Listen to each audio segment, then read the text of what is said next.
Have you ever like tried to dig a hole more than a foot deep, maybe like a foot and a half deep? When you start like hitting like the actual rock of under the soil, like it's nearly impossible to get through there with just a shovel. And so, they always say, who would win in a battle? A 500-year-old ceramite armored space marine or one hive mutant with a mining laser. But that laser's got to mine through that rock. So when you think about it, it's a powerful laser. Anyway, we're talking GSC right now. Unrelated. Heralds of the Star Children. Pretty good. I'd say a plan generations in the making is also a very, very good phrase for it. Though that doesn't really talk about them. It's just one of their stratagems that was always super fun. Like top 3 codex covers up here. Top 3, insanely good. Just excellent. Oh, all kinds of amazing. I'd say like CSM, AdMech, GSC, World Eaters. Those are the top ones. They are incredible. Awesome thing. So the also great book, Day of Ascension. Great book. A little Holocausty. In like a creepy way, but it's a pretty good way to make you be okay with rooting for the GSC.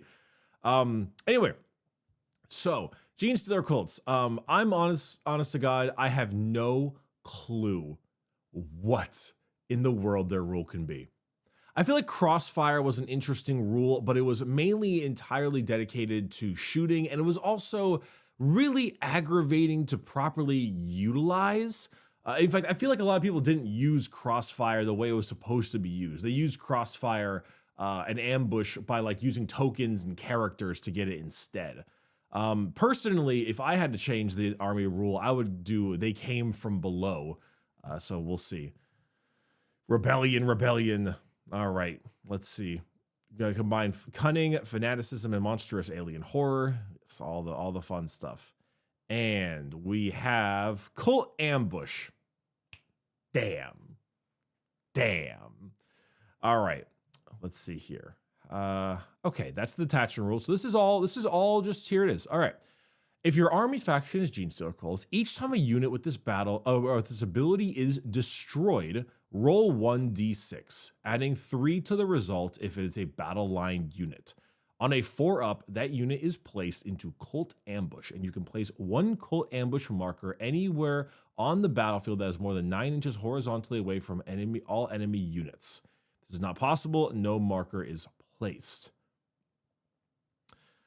A unit is placed in a Cult Ambush, and you place 1 Cult Ambush marker anywhere on the battlefield that's more than 9 inches away. If an enemy model ends any kind of move within 9 inches of a Cult Ambush marker you placed, that Cult Ambush marker is removed from the battlefield. At the end of the reinforcement step of your opponent's next movement phase, for each of your Cult Ambush markers that is still in the battlefield, you can select 1 unit from your army that is in Cult Ambush so that you destroy unit back up using the Deep Strike ability, containing all of its models with their full wounds remaining, and with it at least one of those models touching that Cult Ambush marker. That Cult Ambush marker is then removed from the battlefield. Characters that are attached to a unit with this ability are not returned. Oh, okay. Alongside that unit, should it return to the battlefield as described above. A circular 32mm diameter marker should be used for a Cult Ambush. I'm so happy they gave you an actual number. Wow. Holy shit. So, okay, all right. This is really cool. The flavor here is amazing, but the power. So basically, if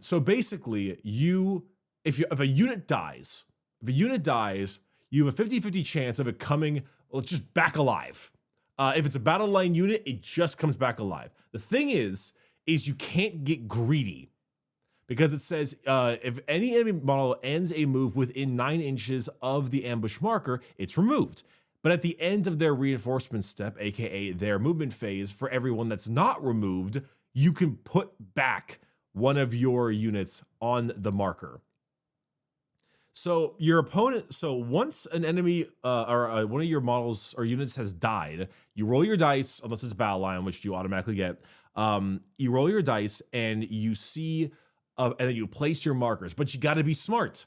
You got to be smart, because if you place it too close to the enemy and the enemy is able to get within 9, they remove it, and the unit that you could have gotten back is not back anymore. So you need to like it's like playing a game of chicken. You're literally playing a game of chicken with your opponent. Like, how close can I put the marker?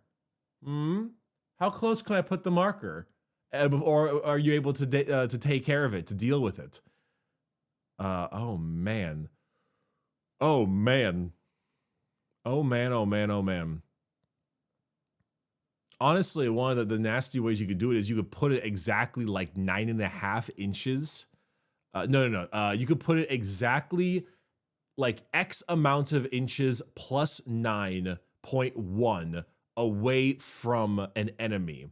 And that allows you to basically say, hey, if you want to touch this marker with that unit, you must advance them.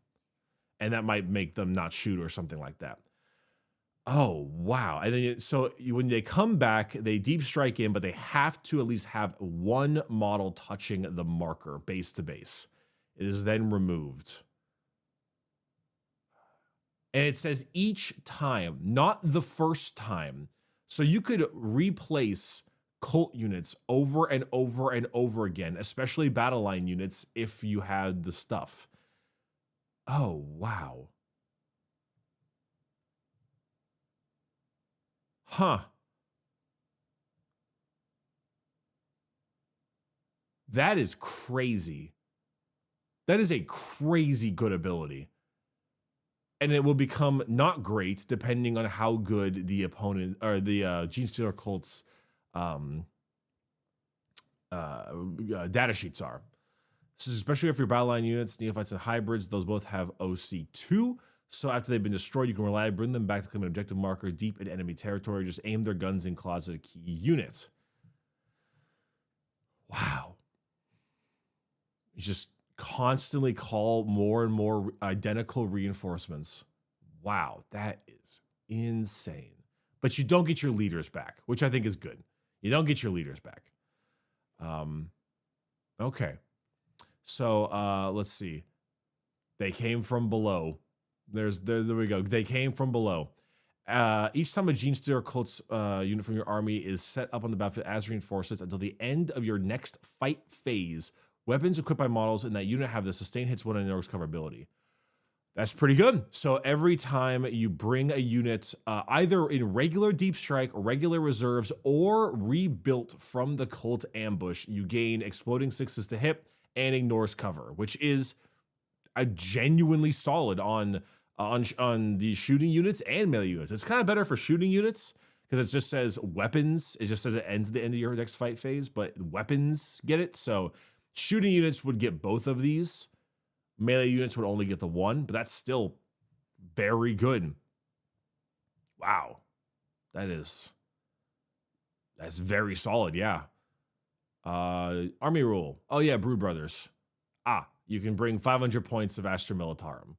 And it cannot, and the units cannot be Epic Hero, Ogren, Rattling, Tempestus, Commissar, Preacher, Engine Seer, and Aircraft. Oh, no aircraft. Oh, that's fine, I guess. I guess you're always underneath. All right. Whew. Wow. Wow. I'm not gonna lie. This is a terrifying rule. This is a terrifying rule. If you have battle line units, you flat out just like they don't go away. Well, they can go away. They go away if you kill them and then you touch their marker afterwards. You touch their marker and therefore you remove it from the game, and therefore then the markers are all gone and they can't come back. So like there is counterplay. There is counterplay with your opponent. How you place your markers and where your opponent can go from the markers is really good. But like if you're playing like a really slow army, say Death Guard, this is gonna be rough. It actually just makes me want to take like with sisters, take like Seraphim or something, you know?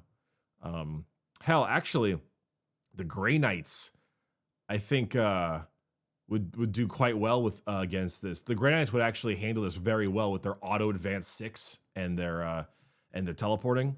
Huh. Okay. All right. Unit Spotlight, Neophyte Hybrids, and the Patriarch. Thank God they gave us a character. Lovely. Neophyte Hybrids back from the dead. Now let's take a look at the data sheet that makes up a majority of Genestealer Cult units. All right. So I am not great at the GSC stat lines, so I will be needing some of this. Neophyte Hybrids. So the hybrids are 6-inch move, T3, 5 up save, 1 wound, 7 leadership, 2 OC. 6, 3, 1, 5 up save. All right, that's all the same so far. Cool. They have infantry, battle line grenades, Great Devourer, and Neophyte Hybrids. Deep Strike, Cold Ambush. There it is. A plan, generations in the making. At the start of your command phase, roll 1d6 for each objective marker you control that has 1 or more units from your army with the ability range on it. If 1 or more, the result is a 4-up, you gain 1 CP.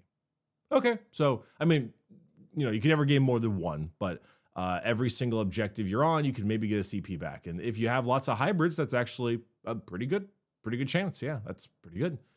War gear abilities. In the Cult Icon. In the reinforcement step of your movement phase, you can return up to 3 destroyed models to the Bear's unit. If the Bear's unit is within range of objective marker, you can return up to D3 plus 3 destroyed models. This ability cannot be used to return characters. So a little bit of a better, well, not a better, but a reanimation protocol kind of thing. Where in Necrons it's D3, Warriors it's D6, but Warriors on an objective is D3 plus 3. This is 3 or D3 plus 3. And that's kind of what the Cult Icon does now, doesn't it? Don't they like call the cult? Summon the cult. Yeah. Which allows you to return D3 destroyed models. So that's actually a little bit better. Oh, wait, no. Neophyte Hybrids let you return D6. So actually, yeah, that's pretty good. A flat 3 then to start off with. All right. Weapons. We've got Power Weapon, which is 4, 2, 1, which is the classic +1 strength, AP 2, but it's only 1 attack. Close combat weapon, they're hitting with fists. Chain sword, hitting with fists, both 1 extra attack. That's all normal. All right, auto pistol and hybrid firearm. They are both basically las guns and las pistols. They hit on 4 still, pretty standard. The leader pistol is the exact same, except it's got up strength, which I'm assuming it's kind of like a bolt pistol. The flamer is exactly what we're used to. Grenade launcher is the exact same profile we've already seen, 401 D3 or 1 shot at 9.2 D3 with blast. Heavy stubber, we've seen this already as well, 3 shots, upper fire 3, 401. All right, here's the good stuff. Mining laser, 24-inch range, 1 shot, hits on 5 because it's big and heavy, but it is heavy, so if you don't move, it will get a +1 to hit. And then 12, 3, D6 plus 1. Mining laser is 9, 3, D6. So same range though. So better damage, same AP, better strength, but also not better strength. Probably in a sense, worse strength in some cases, better strength in other cases. This is about exactly what I expect. This is about the same thing as like a Godhammer last cannon. So this is what I expected. That's fine. It's about almost identical to what I thought it would be. All right, let's try the weird stuff now. Let's do the seismic cannon. It's heavy rapid fire 2. So it's 4 shots, 6 within 12-inch range. Hits on 5s again because heavy, but +1 hit if heavy. 6-1D3. Seismic cannon right now is actually a varying type thing, where it is 6 shots at 4-1-1 or 3 shots at 6-2-2. So it's lower AP, D3 damage instead of 2 damage, and a difference. And it's basically always the better profile with more shots, actually, and even more shots if you're within half. So it's actually just kind of like a buff. It's a buff almost across the board, minus the AP. The AP is dropped by 1, and the damage is just different. Not better, not worse, just different. Depends on the target you're fighting. Then the Weber is basically a flamer with horrible strength, but devastating wounds. So it allows it to get a nice little bit of mortals placed around there. What is a Weber here?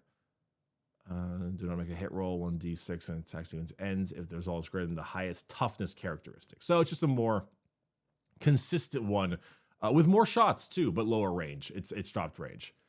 Okay, I mean, from what I've seen here, these are basically guardsmen. They're basically guardsmen. They are pretty much literally guardsmen. They don't have the extra tankiness that the AdMech do by having the bionics on them or the better guns that AdMech have. But they have basically guardsman equivalent weapons, no invul, and just a bunch of, you know, crappy weapons for the most part, minus a couple fancier ones. But these are basically just guardsmen, it would seem. Okay, I mean, you know, that's fine, because a Neophyte hybrid squad probably should be cheap, and cheap, easy to field, and honestly very, very mediocre in terms of their overall stat line, because that's the whole point. You use them to take objectives and use them to bring them back to life, apparently. As Cult Ambush, recycling whole squads wasn't bad enough. A Cult Icon can inspire replacements for destroyed models within each unit. If enemy tacticians think they can avoid triggering Cult Ambush by simply mauling and ignoring your troops rather than destroying them, they're sorely mistaken. Meanwhile, you can put the squad in a Goliath truck, take advantage of its Firing Deck 12 ability. Whoa-wee. All right. All right. The Patriarch. I'm going to need to see the Patriarch. 8-inch move, T5, 4-up save, 4-up invul, 6 wounds, 6 leadership, 1 OC. So we got here 8-inch move still, T5, yep. And then who cares about the save? It's a 4-up invul, that's all that matters. And then 6 wounds, it's down a wound. It's down a wound, but that's fine. Infantry character, Psyker, Great Devourer, Epic Hero, Patriarch. Oh, it's Epic Hero, that's right. So you can only take one of them. It's got Deep Strike, Infiltrators, and Leader. So it will be attached to a unit, and Infiltrators means it will be pre-deployed. You'll deploy it out there somewhere. Might from Beyond. While this model is leading a unit, melee weapons equipped by models in that unit have the Devastating Wounds ability. Okay, that's very good. So that's, okay, this already has Devastating Wounds. That's very, very good. We'll get a lot more mortals. I don't know what you can put him with, but even so, even if you just used a ton of, say, like Neophyte, just like a bunch of just little punchy punch things, that might actually do a few mortals here and there. I don't know exactly what you take him with. Maybe it's Genestealers, and that'll still also be good. Cosmic Horror, Psychic. At the start of the fight phase, each time enemy unit within 6 inches of this model, each enemy unit within 6 inches of this model must take a Battle Shock test. All right, forcing Battle Shock is always good. It's at the start of the fight phase, and it's every single enemy unit within 6. That's actually quite a lot. All right. Familiar. Once per battle at the start of the fight phase, this model can use its Psychic Familiar. If it does, until the end of phase, double the range of its Cosmic Horror ability. So 12 inches from the Patriarch aura. That is going to force a lot of Battle Shock. A lot of Battle Shock. Okay, that's pretty all right. And then its melee weapon is a twin-linked Devastating Wound Claw of 5 attacks at 6/2/2, hitting on 2s. Let's see here. It's 6 attacks here, AP 3, and reroll the wound roll, and unmodified wounded roll of 6 as an AP characteristic of 6 and a damage characteristic of 3. So instead of that, they just made a Devastating Wound. So they dropped it in AP, but it's twin linked, which does keep the full rerolls, 1 fewer attack, and just a ton of mortals. Okay. I mean, that's pretty good, you know? Patriarch seems pretty good. I feel like a lot of the leader characters are a lot less scary from an overall perspective because they are a leader and they need to be placed with a bodyguard group, and that is kind of what gives them a lot of their power. But I don't know what exactly you put him with, but if you were to put him with Aberrants, maybe, and have them all have Devastating Wounds on their melee, like that's gonna really leave a mark. Oh yeah, absolutely. Okay.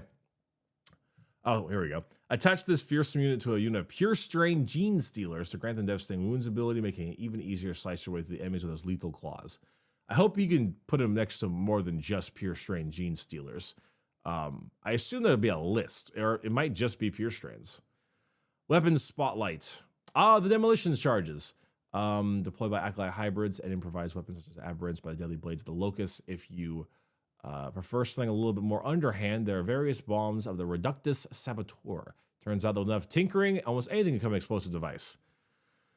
Okay, we have demolition charges, which is a one-shot, and remote explosives. So demolition charges is assault, blast, one-shot, d6 plus 3, hits on 2s, 12, 2, and 2. Okay, pretty nasty. Just good AP, good damage, a lot of shots. Blast is good. Just it's only 6-inch range, so the demolition charges is you roll up and you're like, whoa, and then you just kill multiple Space Marines, which is hilarious. And then remote explosives is blast and indirect fire, 501, d6 plus 3, and then it hits on 3. So remote explosives is just a nice little bit of chip damage from an indirect fire attack. Yeah, that's fine. That's pretty good. I can appreciate that. Nothing too fancy, but it's all right. A hammer. It's called Warhammer after all. You think you're so damn funny. All right. Power Sledgehammer, the Aberrant. Range. 3 attacks, hits on 3s, 12, 2, d6 plus 1. Owie. So it is just a chunky ass sledgehammer. Just a gigantic hammer that blows you apart in all kinds of ways. Thank you, Aberrant. Thank you very much, Aberrant. I appreciate you and your ludicrously high damage weapons. What actually are the Aberrant's weapons at this moment? Oh, they only have 3 ups? Or they only have damage 3? Oh, wow. Then this thing really hits then. Yeah. Huh. That hits really hard. All right. And then, 2 stratagems. Okay. Let's see. Coordinated trap, 2 CP, so a bit pricey. The start of your shooting phase or the start of the fight phase. 2 Genestealer Cult units from your army that have not been selected to shoot or fight this phase and 1 enemy unit. Until the end of the phase, each time a model in either of your units makes an attack, it can only target that enemy unit, and only if it is eligible, and then resolving the attack, add 1 to the wound roll. All right, so this is 2 things, pick a guy, murder it. Classic kind of Genestealer Cult ambush trap type thing. All right, cool. Pretty good considering it's in your shooting phase and you can like bring in units and then use this ability. Unify hybrid squads and shooting phase to gun down your foe in a hail of hybrid firearms, heavy stubbers, and seismic cannons. Alternatively, use a pair of hybrid metamorph squads to tear through an enemy with a pincer movement of metamorph mutations. Metamorphs are those really stabby ones, right? Yeah, they are. I remember fighting some of these at LVO and they ruined my day. All right.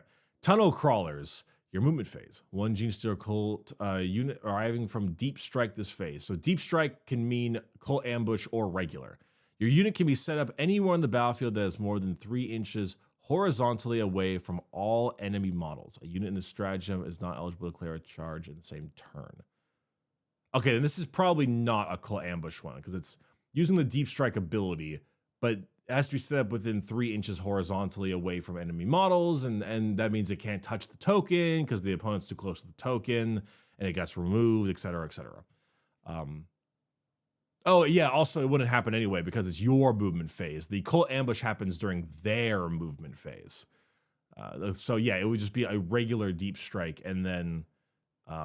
yeah, I mean, shit, that's solid. This is the classic thing that Genestealer Cult likes to do where they get to set up really, really close to the enemy, but they can't charge. They just like burn them out with hand flamers and stuff. Okay. Working on an objective.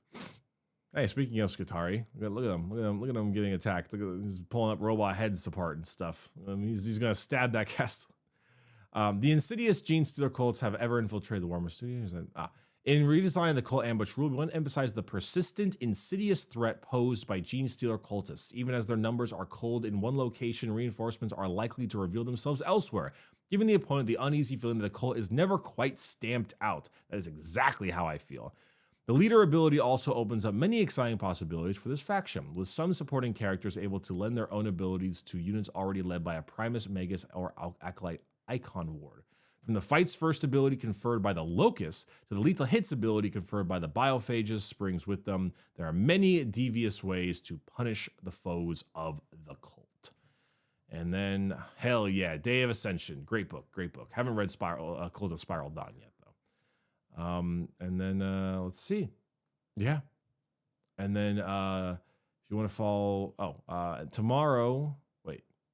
If you want to follow the adventures of Genestealer Cults from the Imperial point of view, then see how the Death Watch deals with them. Death Watch Ignition, it's a book. Few more articles to go. Prepare for the arrival of the Star Children. And, yeah, and then tomorrow should be like Marines, right? They're also brutal. It's not orcs that can just do both. The new collective name for guns, such as shotguns and autoguns, or maybe pair one units to Patriarch. Spoiler, it's actually Tyranids. No, tomorrow is Agents of the Imperium, I think. Or it's either Agents of the Imperium or non-compliant Space Marine chapters. Okay, wow. Genestealer Cults are looking spicy. They're looking really good. This is, in my opinion, a top 3 preview. This is up there with Eldar and Knights. Wow. And Grey Knights, I'd say, too. This is great. So it's going to be a huge feels bad, man, if you just don't roll good on your 4-ups and you just constantly aren't getting back any of your units. But your battle line units come back almost guaranteed so long as your opponent does not go near the marker, and aircraft models cannot be used to stop that. I say the Cult Ambush are gonna, like, this does have counters, getting near the thing and stopping it, and also, you know, don't forget you place them on the battlefield during the end of your opponent's movement phase, so they can then shoot you. If you're like, I'm back, hello everyone, and then you just get fucking murdered. So there is counterplay to it, which I do like. I think that certain factions, particularly the Dark Eldar, are going to be really good, and the Grey Knights are going to be really good at stomping out the cult, because basically the way you counter this is high movement. High movement counters the cult, which I guess kind of makes sense. You know, you do like a really quick blitzkrieg, you go stamp out the sections of the cult that are causing you problems. So there is absolutely quite a way to deal with the cult. The power they have here from sustain, dude, I'm not gonna lie. This makes me want to run a Genestealer Cult army. This makes me want to run GSC, because this is such a cool rule. This might be the best rule I've seen that combines flavor and power. I don't know if there's another rule. I mean, Miracle Dice for me will always be like a top 3 type rule, but I don't think another rule has this level of flavor and power together. Good job, Games Workshop. Good fucking job, dude. This looks awesome.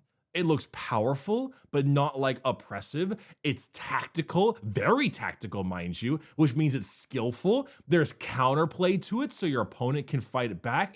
It's got so much use to it. Hybrids are looking mid, but that's the whole point of them, and they can reinforce themselves and gain CP. Patriarch is looking rather stabby. And the weapons you got here are also looking really good. Your stratagems are looking fun. This is one of the best reveals.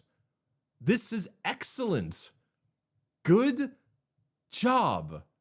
I am so impressed.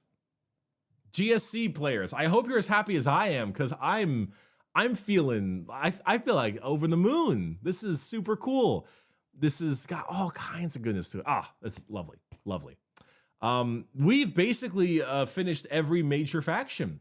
All we're missing are H to the Imperium and non-Codex compliant Space Marines. So tomorrow we'll probably be seeing Inquisitors, Assassins, and so on. And then the day after that, probably Dark Angels, Death Watch, Space Wolves, Blood Angels. And then apparently Titans on Friday, I guess.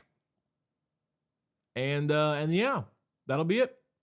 Thank you all so much for watching. I'll see you tomorrow.